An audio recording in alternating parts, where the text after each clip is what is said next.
Okay, for this process, I'm going to ask that you hold your questions until the end. And 1 second.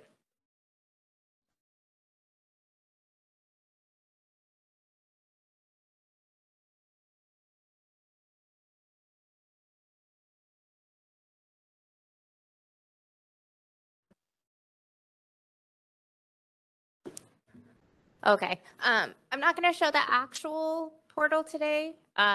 You will have access to it on October 1st, but we are still making it beautiful for you all, so be excited. All right, so you're going to start with user registration and sign in.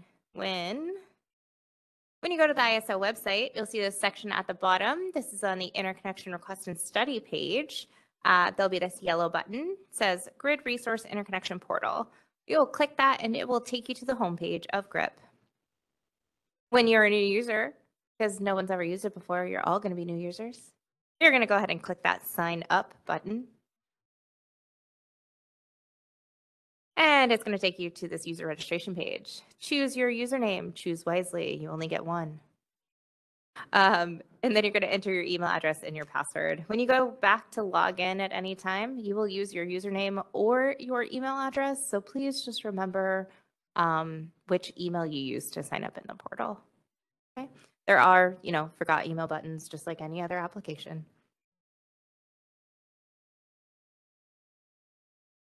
All right. So just like in RIMS today, you're going to get an email confirmation code. You go ahead and enter that code in the GRIP and you will be well on your way. If you, for some reason, have an issue with the email, 1, check your spam. 2, you can hit the get help button, need help, and they'll resend you a confirmation code.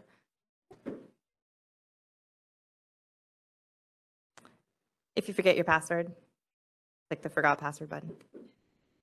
I'm going to skip some of these. Okay. So I will let you know what I'm going over right now is the user guide, and this will be available for you online. It's not quite complete. So yeah. Okay, so you'll get to the home screen. It's actually pretty cool. You're going to see a pie chart that has all of your, all the projects you have entered into the portal.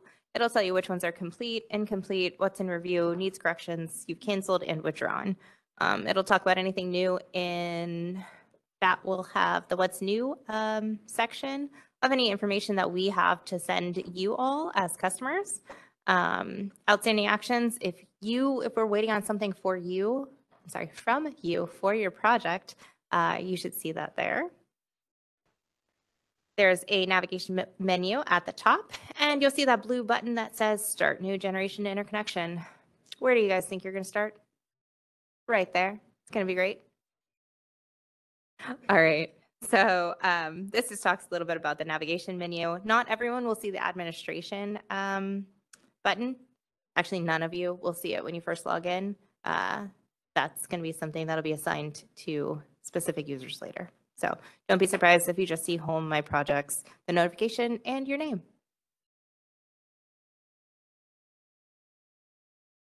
All right. So under the account details, you can change your email address or change your password. And you also have access to an address book. So you can create an address book for your company. That way, when you go to fill out your applications, you can just select anyone in your address book to fill out those contacts. All right, in order to submit your application, so after you click that blue Start Generation Intake button, you're going to select New Generating Facility. I know that seems silly, but GRIP is a process, so eventually all application types will be in here. Right now, there's only that one selection, but later on there will be more. So, after that, you're going to select, would you like to be energy only, FCDS, PCDS? The choice is yours. All right, after that selection, you're going to go ahead and fill out your facility information. As I mentioned before, in order to input your application, because we are only accepting applications for projects in Cluster 15 that were previously completed, you must enter your project name exactly as it shows up on that Cluster 15 interconnection request spreadsheet. If you have a question on what your project name should be, first check that sheet. Second, if you're having issues, reach out to IR info. It is case sensitive. So if you type it in all lowercase, it's going to tell you that doesn't exist. If you had a project name that was really similar to someone else's, they may have used your name. So if that happens and you know that you've entered your own project name, please reach out and we'll check and see. This is another reason why if you check on that project name spreadsheet, you should choose a name that doesn't have any of the words that are listed there. Okay, so I put a link to the spreadsheet you should check for your project name. Again, if we've asked you to change your project name, you would do that later in the process, not during the application resubmission window. Okay. You go ahead and enter your project facility location, latitude and longitude, county. And so one difference you'll notice in this portal is that you're going to upload documents as you get to that section instead of all together at the end. So here it's going to ask you for your site map and your KMZ file. You will not be able to get past this first page until you've completed everything. The other pages you can skip through to fill out as you like, but the first page you must upload and complete everything before you can move on. All right, so next section is going to be your facility output at POI. If you are an increase to an existing project, please check that box. If not, leave it alone. You'll go ahead and fill this out. The boxes that are in gray will be calculated automatically for you. And if your project is PCDS or FCDS or energy only, you will not see that bottom box, the percent of desired new megawatts at the POI for PCDSR. That'll only show up for PCDS projects.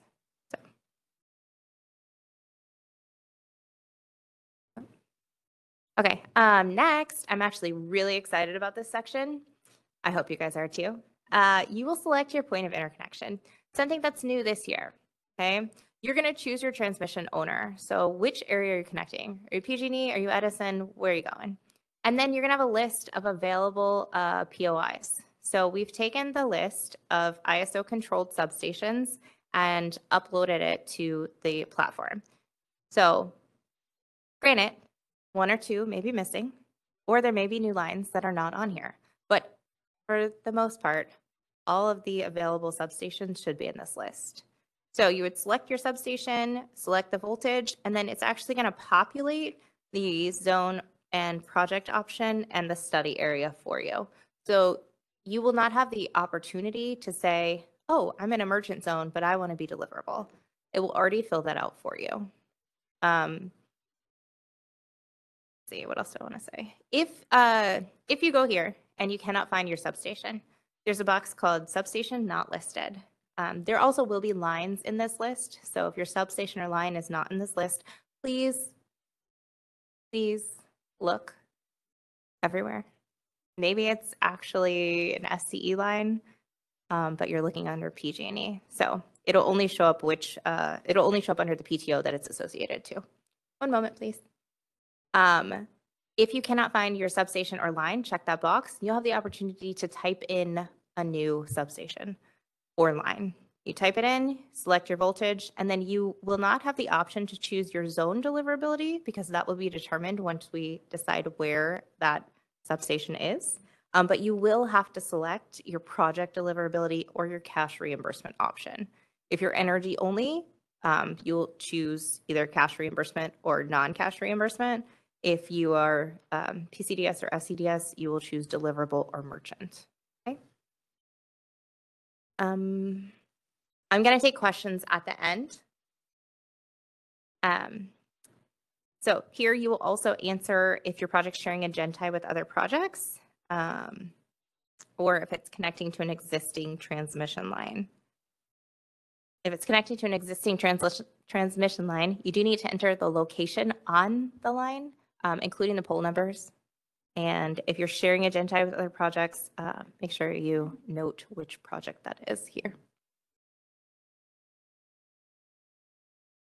All right, the next section is the scoring criteria. So for more information on the scoring criteria, go to Tariff Appendix KK Section 4. All of that information is there. but you will go ahead and input your scores here along with the supporting documentation. The next section is contact information. So here you will upload a project manager contact, additional representative contact. You'll do your digital signature, which is usually at the end of your application. That's your authorized signatory for the project, your Secretary of State certificate, and the authorized signatory document. That'll all get uploaded here. And you'll also input a financial representative. That person is who accounting can talk to should they need to discuss a refund or any other money-related issues. Okay. The next section is for uploads of your W-9 or vendor update form. So this is just a section where we'll upload some financial documents. If you're requesting a refund or anything like that, that's where these will go. And I don't think any of you will need that right away, but if you do, here's where it is. Okay, the following section is for site control. Like I said, our site control demonstration form has been incorporated into the platform. So there are 2 sections. Choose one and fill out one. So if you choose yes in site control, you should choose no in regulatory limitations, and vice versa. It has the options for the type of site control. You could have a lease agreement for one parcel, a deed for one parcel, an option for another parcel. Select as many as are applicable. And then when you go to do your documents upload, zip your files so we have them all together. But you'll fill out your term of agreement. That'll show up if you have a lease or an option. And then the nearest expiration date, again, will show up if you have a lease or an option. You'll input the acreage required for your project site. And if you're sharing a site with another queue number, note that here. And then what is the acreage required per the BPM? For regulatory limitations, just select yes. It should also ask you if you are sharing a site with another queue number, because it won't show up for you on the other field if you select no. And then, as I mentioned earlier, our site control regulatory limitations definition was updated a couple days ago. So you'll see that there are still the uploads for those 3 criterion, but you can just upload any documentation you have there. Okay. The next section is the payment calculation section. So here, it will already be filled out, your application, the fee, and then the charge amount. You'll already see per your project's megawatt value. And then you see you have the upload for your payment documentation. Okay? And there will be an option to select your type of payment, depending on which one it is. Like I said, the application fee and the study deposit go to the ISO. Commercial readiness goes to the PTO. Okay. And then after that, you get to the facility data. This is where you fill out all the information about your project, your COD, what kind of project it is, all the descriptions, everything on that Appendix A Excel sheet is going to be in these next few screens. All the screens that are listed here are generic because we're still, this is still in configuration, but in general, this is what it would look like.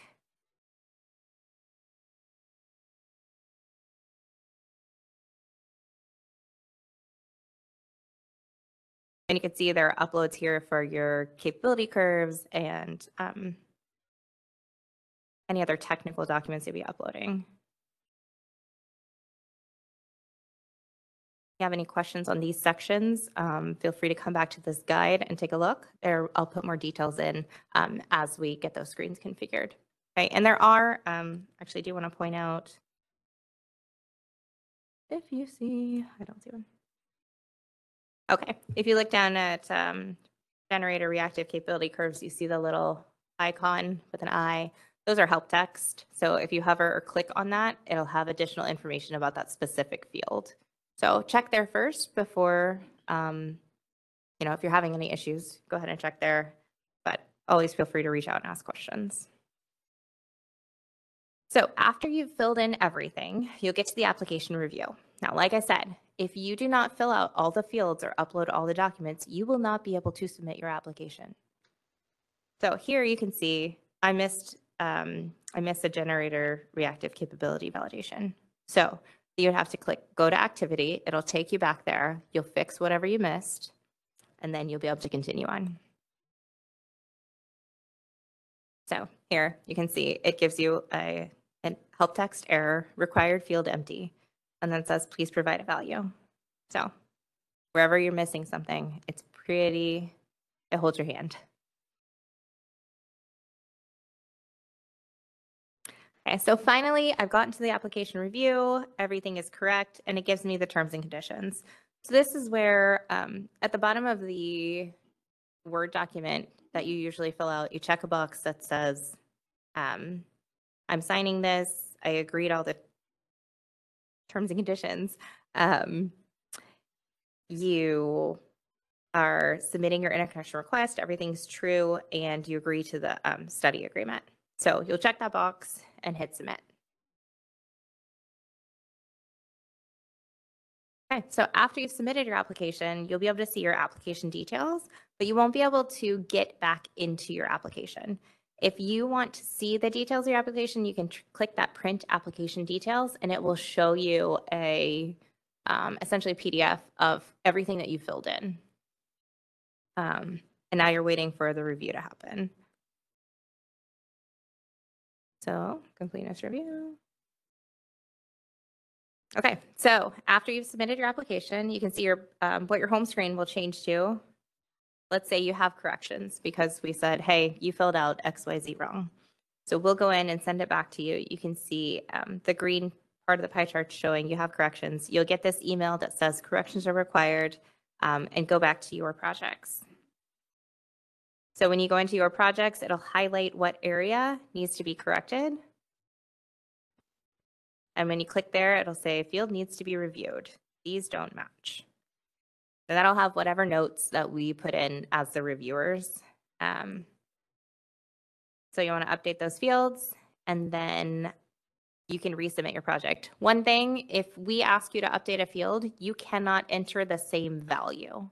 So if you entered this value 40.3135 and we said, hey, that's not right, you can't enter 40.135 again.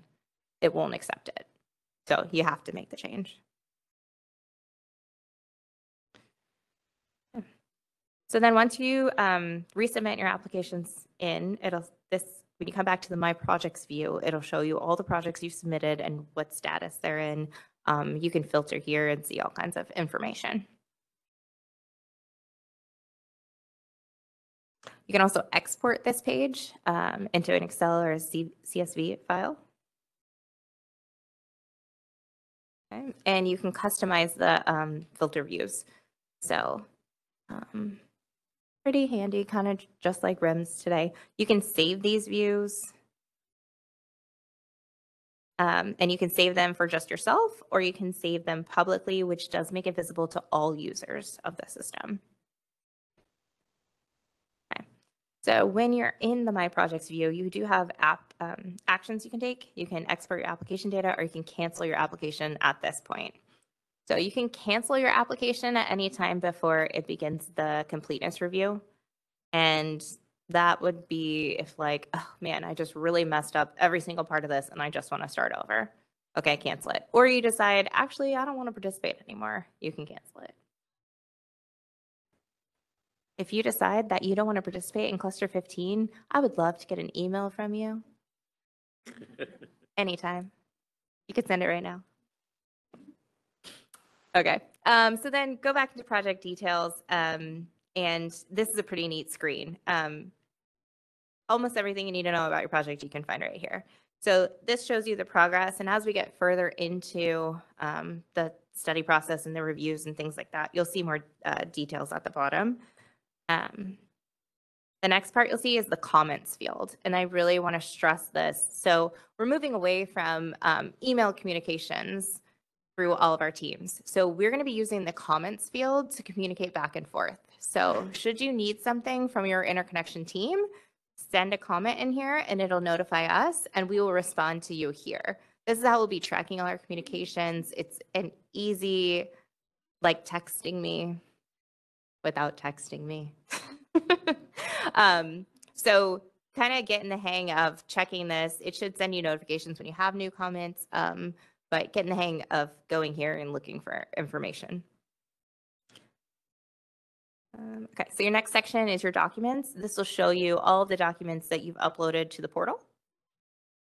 And then here, emails, any emails that have been automated and sent to you from the system will show up here. So if you're like, oops, I deleted that because actually it went to my spam folder and I never saw it. Well, here you go. You can see it here. There's also a history section, so it can tell you, you see there's like 26 rows here. It'll tell you everything that happened in this application from the time it was created until now. And finally, there's an action section. So once you submit your application, this action section will only have the option to withdraw your application. So if you want to withdraw from the queue, send me an email. If you want to withdraw your application because you decided I need to change everything and I just want to start over, then when you withdraw, it will release your project name so you can start a new application. That's the only way to start over. Otherwise, that name's already been used and you won't be able to start a new application with that project name. We will be using this going forward once we get into the study process and things like that for actual withdrawals. And I just want to point out that there are some fields here to let you know, like this action is final. You are withdrawing. Like I said, we're moving away from email. So you're going to withdraw in the portal versus sending us an email saying we want to withdraw our project. But it will automatically fill in all your project details. You do have to click the button that says, yes, I want to withdraw. And then we'd like to for you to enter the name of the authorized signatory that's actually making this withdrawal before you hit enter. So it makes it really hard to accidentally withdraw your project. That's a lot of clicks.